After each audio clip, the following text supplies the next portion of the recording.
Hello, my name is Kiriath and we're going to do a cheeky little Monday ramble. It's been a couple of weeks. We didn't do one last week because we were covering the NDA and I really wanted to make sure that I got that, I was going to say got that right. I was really just, prattling on as usual. But that was an interesting and somewhat tricky situation because there was a lot of very kind of, what's the phrase, like high emotion going on across all opinions and kind of ideas as to what that NDA meant or what it was supposed to be or how it was executed or where it showed up from. And there was a lot of crap attached to that kind of needed to be filtered out, I guess. I'm pretty happy with how that came out in the end, although it was weirdly a difficult video to make just because I really didn't want to completely get everything totally wrong, because it's very easy to do that when it's all legal stuff and you are just an idiot, which is the case here. The week before that, I don't know what happened. I think something went wrong. Just generally in this vicinity. It happens quite a lot at the moment, as you can tell. Especially since I also, by the way, now have a cough.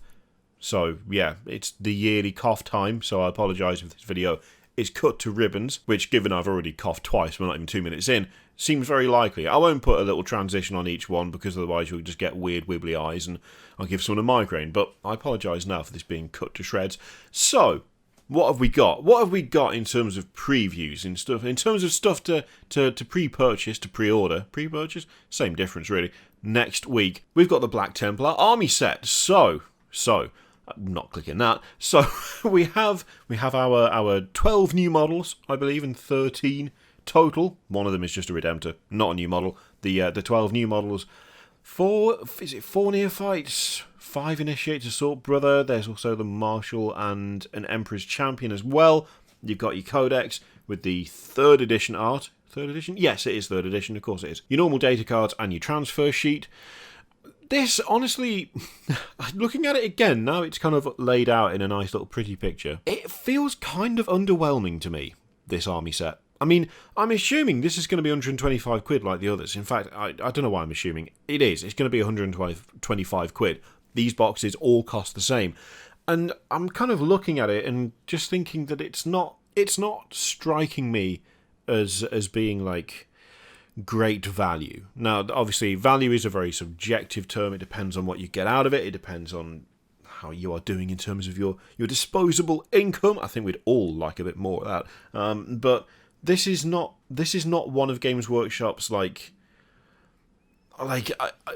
this could be missed, I feel. If you're absolutely dead set on getting these and you want to start your Black Templars force and you want to get like a run up on it, a head start on it, you absolutely need the 3rd edition cover codex. If you've been waiting for the Black Templars to show up in Primaris form for, forever, and this is absolutely your thing, and you've been wanting this for ages, then of course, this is going to be worth it to you. But for anyone who's like, I'd quite like to start Black Templars at some point, I could see myself getting into this. Maybe this is worth picking up. Honestly, you might be better off just to wait.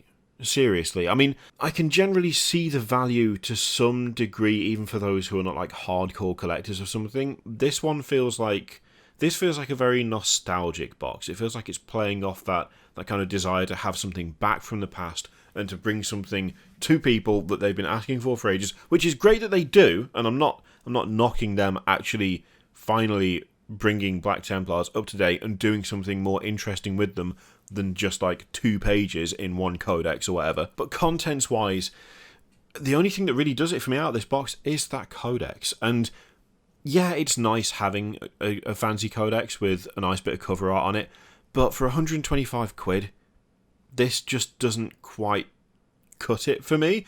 It's definitely going to be a saving compared to like buying all this stuff separately. It will be a saving compared to buying it all separately, for sure.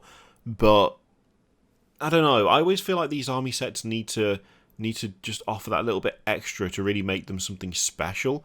And I'm not getting that vibe off this outside of the book, outside of the book.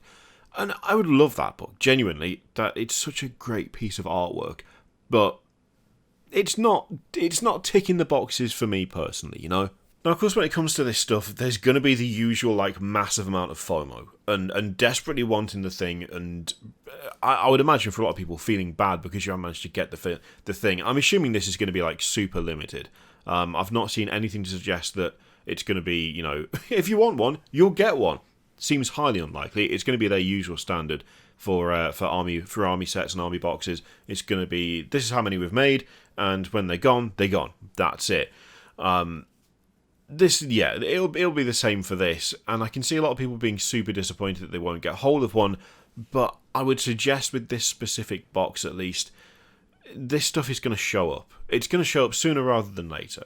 You're getting the codex now a bit early, which again is something that I don't really like, but that's what they've chosen to do. But you know, this is all stuff that is going to be eventually available and in greater supply. And while you might not get that initial kind of little saving that you would otherwise have gotten from getting this, I just personally, this box just doesn't do it for me in terms of overall value and worth rushing out to get. And the thing is, I think when we first saw it, I mean, I like the contents of it. This is the thing that's probably a bit weird and is kind of making me question myself. I like the contents of it. I like all the models in it. I don't actually think there's anything necessarily wrong with what's in there. It just feels a little bit lacking in terms of one of those kind of super like early army boxes where you get the thing and it's brand new and it's fresh and it's, I don't know, it just doesn't strike me as being as special for some reason. But I'm not really sure why. I'm not really sure why that's the case. It could be. I'm thinking about it, you know what? Because I thought I didn't go for the Beast Snagger box, but I like the contents of that, and that felt like more of a big event to me.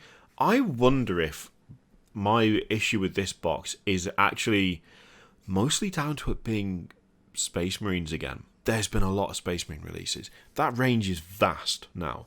It eclipses every other range. And I think there's only so many you can see before you kind of like, you just get to the point where you kind of go, that's a cool looking Space Marine. Still a Space Marine though, innit? And I think I reached that point a while ago, and it's only just like really striking me now that it's just not quite doing it for me in the way that I think it once would. Like, all the updated Black Templar stuff I've really liked so far, even if some of them are holding their weapons in a weird way. But I don't know, it's like I like it, and I like the design of it, and I like the way it looks, and I'm excited that people are getting it and are finally getting the thing that they want. But it's not stuff that I have any compulsion to get myself. You know, it's like being, I'm like happy for other people because they get it, but I'm just not that bothered personally, which I kind of thought I would be. I genuinely did, because this is all stuff that I like. Like, this is the style for Space Marines that I just enjoy the most. But it's not quite hit that mark of I need this now. Instead, I'm kind of looking at it and going, oh, this is making me think that I should expand my armoured company with other stuff. Not with Space Marines, but with other stuff in a similar style to what the Space Marines have. I think I've just got like a tinge more burnout of Space Marines than I really thought I did. But that's just me. That is just me. I'm sure there are plenty of you who are absolutely frothing for these lads, and you finally get them. Which is good. I'm not saying it shouldn't exist. Just not that I'm going to go for this one. It just doesn't have quite the draw that I initially thought it might. Oh, we also have the Blood Bowl Amazon team. So the Amazons of Lustria, which I've honestly never seen these before. They're, I mean, it's a made to order thing. It's, you know, it's a get it now because it's an old thing that they're bringing back briefly. They're definitely showing their age a little bit, I feel. Not terrible, but there's some interesting posing going on, and there's some, that's if you like them, you like them, and you'll be able to get them. But it's not quite my thing. Some of the older sculpts and designs that Games Workshop have that kind of nostalgic charm to them. That these, I don't know, these just don't really do anything for me. So we also have the Blood Bowl Tomb Kings team. If you're going to bring Tomb Kings back for this, admit, yeah, it's all the old models and whatever, but still, any chance of doing old fantasy Tomb Kings made to order? Any chance of that? Any chance of bringing back, like, the Necrosphinx and stuff? Like, some of those big kits, some of those really good big kits that you brought out and then promptly got rid of way too soon. Any chance of that? Like, the Blood Bowl team's grand and fine, and I'm sure quite a few people will pick this up, but I look at this and I go, could you perhaps see your way clear to maybe do the same thing for some of the plastic kits that you did for the Tomb Kings for Fantasy? Because they were great and I want them, except they're all hellish expensive now because you don't make them anymore. And you should, because they were excellent. So yeah, they're a thing as well. The White Dwarf on the way as well. And Black Library Wise, we've got Mortis, and that's it. What do we have for... Okay, so on Warhammer Plus, we've got a new battle report. Yeah, alright. I'll be honest, the content for Warhammer Plus is just... It's not quite going at the rate I was expecting it to. It's not... like... Okay, alright, we're going to get into this, are we? So let's go. So we established that it's not really a streaming service. The way they advertised it by going, oh, animations, all of that stuff, like, that wasn't actually a good idea because that's not primarily what it is. It's like a rolled together service of multiple things where you get magazine issues and tutorials and battle reports and animations and access to the 2 apps. Like, it's a bit, in terms of like trying to define what it is as a product, it's kind of a mess because it's just a bunch of stuff that they've thrown together.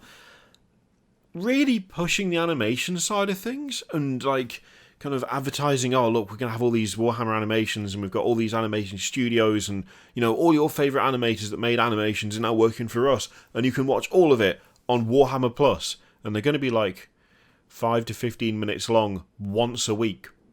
It's just, I question again why they led with that. Why they led with it. I can only assume that what happened was they saw the popularity of like Astartes and they saw things like Death of Hope being made and they looked at that kind of thing and they looked at how kind of organic and natural and massive it got and they went, you know what? We need to capitalise on that aspect. People love this stuff, so what we should do is like lead the marketing for this by telling people that this is what they're going to get. But by leading with it, you set the expectation that that's the primary focus of the product. And that's not the primary focus of the product. You can tell it's not the primary focus because it's like one thing a week. Which, I mean, when it comes to things like, I don't know, like Marvel's What If series, that is only one thing a week, but it's attached to Disney Plus. And Disney Plus is full of every Disney film ever made, and God knows what else, and like 18 other networks and all sorts of crap on there. Whereas with Warhammer Plus, it's like they led with the animation thing, but the animation thing, it's something that gets like less time and attention than the magazines get, or the Citadel painting masterclass, or which, by the way, this Citadel masterclass is really, really good. Louise Sudgeon is a great presenter and an exceptional painter, but they didn't lead with that. They didn't lead with most of the content that's on there. They led with the thing that you get one of once a week, which why did you do it that way? Why did you do it that way? It's just baffling decisions all round. In fact, I didn't even properly twig. Yeah, no, it's fine. So yeah, that's what we've got for Warhammer Plus. Not a huge amount again, which, I mean, if you're happy with it, then you're happy with it. To be honest, I don't know. I'm kind of in two minds as to whether it's worth the effort or not. I suppose as someone who uses both of the apps, although I really shouldn't. Well, no, that's not true. I use the apps, but then I have Battlescribe on backup because, yeah, you kind of need to do that, unfortunately. The extra quid is like whatever, but it's just not a lot going on, is there? Not a lot going on there. Really, you're just paying for that free model, the two apps and the free model, and then everything else is a bonus. Which is not really sure how. I'm not sure that's how that should work. But for a lot of people, I suspect currently that is how it works. Anyway, that was particularly rambly, even by my standards, so we will leave it there. Are you planning to pick up the Black Templars box? Do you too feel like it's a little bit underwhelming, that it's relying a bit too much on nostalgia, or are you just all in and you absolutely want it and you can't wait for the rest of the stuff to be released? It's fine if that's the case. It's fine. You can disagree with me. You can do what you like. It's fine. Well, not do what you like. You can do it. Whatever, you know what I mean? Let me know in the comments down below. In the meantime, feel free to click all the things, Patreon, video, subscribe, all that stuff. Click if you like, don't click if you don't want to. And as always, there's an affiliate link in the description for Element Games, which you can use to support the channel if you would like. I leave it in your capable hands. Thank you very much for watching. I'll see you next time.